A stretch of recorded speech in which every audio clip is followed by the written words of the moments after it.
बिस्मिल्लाहिर्रहमानिर्रहीम। Previous video में हमने साइक्लोऑक्सीजनेस पाथवे को पढ़ा, जिसके नतीजे में एराकिडोनिक एसिड प्रोस्टाग्लैंडिन, थ्रोम्बोक्सिन और प्रोस्टासाइक्लिन में कन्वर्ट हो गया। आज हमने पढ़ना है लिपोऑक्सीजनेस पाथवे। लिपोऑक्सीजनेस पाथवे से पढ़ने से पहले हम लिकोट्राइन्स और लिपोक्सिन्स के बारे में चंद बातें पढ़ लेते हैं। लिकोट्राइन्स, लिको का मतलब होता है लिकोसाइट्स, ट्राई का मतलब होता है तीन, ईन्स का मतलब डबल बॉन्ड। तो जो पहला लिकोट्राइन यानी ऐसा कंपाउंड जो डिस्कवर किया गया वो लिकोसाइड्स के अंदर, WBCs के अंदर, और इसके अंदर 3 डबल बॉन्ड थे, तो हमने इसका नाम ही रख दिया लिकोट्राइन्स। यानी यहाँ पे कितने कंजुगेटेड ट्राइन्स हो गए। और ये किससे बनेंगे? ये भी इकोसिनाइड यानी 20 carbon poly unsaturated fatty acids बनेंगे। और ये किन किन टिश्यूज़ में बनेंगे? सेल्स में बनेंगे, लिकोसाइट्स में बनेंगे, मास्टोसाइटोमा सेल्स में बनेंगे, प्लेटलेट्स में बनेंगे, मैक्रोफेजेस में बनेंगे। और जिस पाथवे के जरिए बनेंगे उस पाथवे को बोलेंगे हम लिपोऑक्सीजनेस पाथवे। लिपोक्सिन्स और लिकोट्राइन्स, लिपोक्सिन्स होते हैं कॉन्जुगेटेड टेट्राइन्स और लिकोट्राइन्स क्या होते हैं? कॉन्जुगेटेड ट्राइन्स। तो ट्राइन्स, टेट्राइन्स, यही डिफरेंस होता है। बाकी दोनों कंपाउंड्स WBCs में होते हैं। अगर लिकोट्राइन्स को बनाना है तो जो स्पेसिफिक एंजाइम चाहिए होगा वो होगा 5-लिपोक्सिजिनेस, जबकि लिपोक्सिस बनाने के लिए एक अलग एक और लिपोक्सिजिनेस चाहिए, चाहे वो 12 होगा चाहे वो 15 होगा। हम लिपोक्सिजिनेस पाथवे को देख लेते हैं। पेरेंट मॉलिक्यूल वही होगा, एराकिडोनिक एसिड होगा। एंजाइम अगर हम यूज़ करें 5-लिपोक्सिजिनेस तो वो एक ऑक्सीजन मॉलिक्यूल को ऐड कराएगा तो बन जाएगा 5-HPETE। ये क्या चीज़ है?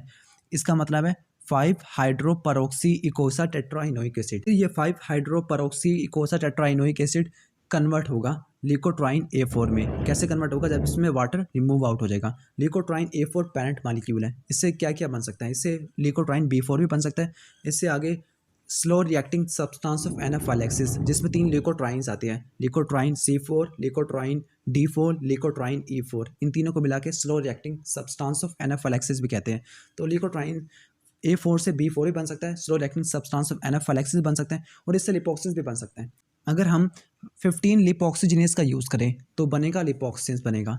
अगर हम यूज़ करें लिकोट्राइन A4 एपॉक्साइड हाइड्रोलेस तो बनेगा लिकोट्राइन B4। अगर हम यूज़ करें ग्लूटाथायोन एस ट्रांसफरेज और ग्लूटाथायोन ऐड कराए तो बनेगा लिकोट्राइन C4। फिर लिकोट्राइन C4 में से ग्लूटामिक एसिड रिमूव हो जाएगा। ग्लूटामिक एसिड रिमूव कराने के लिए एंजाइम होगा गैमा ग्लूटामाइल ट्रांसपेप्टिडेस। फिर लिकोट्राइन D4 बन जाएगा। इसके नतीजे में लिकोट्राइन D4 में से ग्लाइसिन निकाल दिया। एंजाइम कौन सा होगा? 16 ग्लाइसिन डाइपेप्टिडेस। तो फाइनली बन जाएगा लिकोट्राइन E4। लिपोक्सिन दूसरे शंट पाथवे से भी बन सकता है, यानी एराकिडोनिक एसिड कन्वर्ट हो गया 15-HPET में। फिर यहाँ पे एंजाइम कौन सा होगा? 15 लिपोक्सिजिनेस होगा। 15-HPET को कन्वर्ट कराने के लिए एक और एंजाइम की जरूरत पड़ेगी, वो होगा 5-लिपोक्सिजिनेस। तो 5-लिपोक्सिजिनेस 5-हाइड्रोपरोक्सी इकोसा टेट्राइनोइक एसिड को कन्वर्ट करा देगा लिपोक्सिस में। अब हम कुछ इंपॉर्टेंट पॉइंट्स को देख लेते हैं इकोसिनाइड्स के, कि जो प्रोस्टाग्लैंडिन होता है वो साइक्लिक AMP के थ्रू काम करता होता है। अलबत्ता कुछ टिश्यू में साइक्लिक AMP के अमाउंट को बढ़ा देगा और कुछ में इसकी अमाउंट को डिक्रीज कर देगा। साइक्लिक AMP किन किन टिश्यूज़ में ज़्यादा होगा? प्लेटलेट्स में, थायराइड में, कॉर्पस लूटियम में, फीटल बोन में, एडिनो हाइपोफिसिस में। जबकि इसकी जो अमाउंट होगी वो कम किस में होगी? रीनल ट्यूब्यूल सेल्स में कम होगी और एडिपोज टिश्यू में कम होगी। जो साइक्लोऑक्सीजिनेस है वो एक सुसाइड एंजाइम है। सुसाइड का मतलब होता है कि कोई भी चीज़ यानी कोई भी ऐसा एंजाइम जो अपना काम करने के बाद फ़ौरन ही अपने आप की सेल्फ डिस्ट्रक्शन करा दे, तो ऐसे एंजाइम को बोलते हैं हम सुसाइड एंजाइम। नॉर्मली प्रोस्टाग्लैंडिन की जो हाफ लाइफ होती है वो काफ़ी छोटी होती है, शॉर्ट होती है। शॉर्ट हाफ लाइफ का रीज़न ये होता है कि जैसे ही बनते हैं ये वैसे ही फ़ौरन डिग्रेड हो जाते हैं। डिग्रेडेशन के लिए एंजाइम होगा 15 हाइड्रोक्सी प्रोस्टाग्लैंडिन डिहाइड्रोजिनेस। ये एंजाइम फ़ौरन ही प्रोस्टाग्लैंडिन को तोड़ देगा। अगर हम इस एंजाइम को ही ब्लॉक कर दें तो प्रोस्टाग्लैंडिन का फंक्शन प्रोलॉन्ग हो जाएगा। इस एंजाइम को ब्लॉक करने के लिए स्पेशलाइज्ड ड्रग्स होती है। वो कौन कौन सी होती है? सल्फासेलाजीन और इंडोमिथासिन। ये के एक्शन को ब्लॉक कर देती है एंजाइम के, जिसकी वजह से हाफ लाइफ प्रोस्टाग्लैंडिन की ज़्यादा हो जाती है। अगला पॉइंट देख लेते हैं, जो इसेंशियल फैटी एसिड्स होते हैं। अभी हमने देखा कि इसेंशियल फैटी एसिड्स बनाएंगे प्रोस्टाग्लैंडिन को, तो ऐसा लगता है कि इसेंशियल फैटी एसिड अपना काम खुद नहीं कर रहे बल्कि ये प्रोस्टाग्लैंडिन के जरिए काम करा रहे हैं। बल्कि ऐसा नहीं होता, बल्कि अपना फंक्शन ये इंडिपेंडेंट परफॉर्म कराते होते हैं।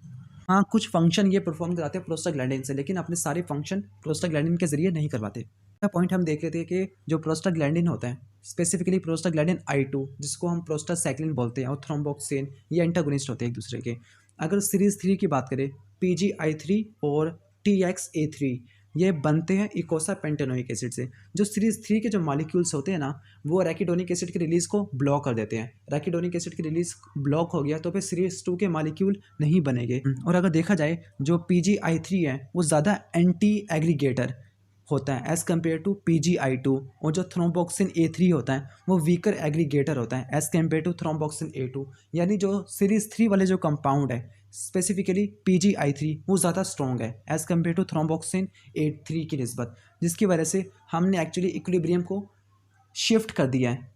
किसकी तरफ शिफ्ट कर दिया है? एंटी एग्रीगेशन फंक्शन की तरफ, यानी ब्लड क्लॉटिंग वाले मैकेनिज्म को हमने इम्पेयर कर दिया है, थ्रोम्बस की फॉर्मेशन को हमने ब्लॉक कर दिया है, जिसकी वजह से जो सीरीज 3 कंपाउंड्स होते हैं वो इंपॉर्टेंट होते हैं स्ट्रोक और हार्ट अटैक के चांसेस को कम करने में। अब हम प्रोस्टेनाइड्स के क्लिनिकल फंक्शंस को देख रहे थे कि थेरापेटिक क्या फंक्शन होते हैं इसके प्रोस्टेनाइड्स के। पहला जो फंक्शन होगा प्रिवेंशन ऑफ कंसेप्शन, दूसरा इंडक्शन ऑफ लेबर, तीसरा टर्मिनेशन ऑफ प्रेगनेंसी, चौथा होगा कि प्रिवेंशन ऑफ गैस्ट्रिक अल्सर, पांचवा इसका होगा कंट्रोल ऑफ इन्फ्लेमेशन, छठा इसका होगा कंट्रोल ऑफ ब्लड प्रेशर, सातवां इसका होगा कि रिलीफ ऑफ एस्थमा, और आठवां होगा नेजल कंजेशन। इन सब में इन्फ्लेमेशन को ब्लॉक कर रहा है, ये ब्लड प्रेशर को नॉर्मलाइज कर रहा है और प्रेगनेंसी को टर्मिनेट कर रहा है। प्रोस्टाग्लैंडिन D2 ये एक और काम भी करता है, ये स्लीप को प्रमोट करता होता है। तो प्रोस्टेनाइड्स के क्लिनिकल फंक्शन हमने देख लिया है। ल्यूकोट्राइन्स की क्लिनिकल सिग्निफिकेंस क्या होती है? जो हमने कहा था कि जो ल्यूकोट्राइन C4D4E4 तीनों को मिला के हम कहते हैं slow reacting substance of anaphylaxis. ये करते क्या है? ये कोई भी अगर एलर्जी या हाइपर सेंसिटिविटी रिएक्शन को मीडिएट करते होते हैं।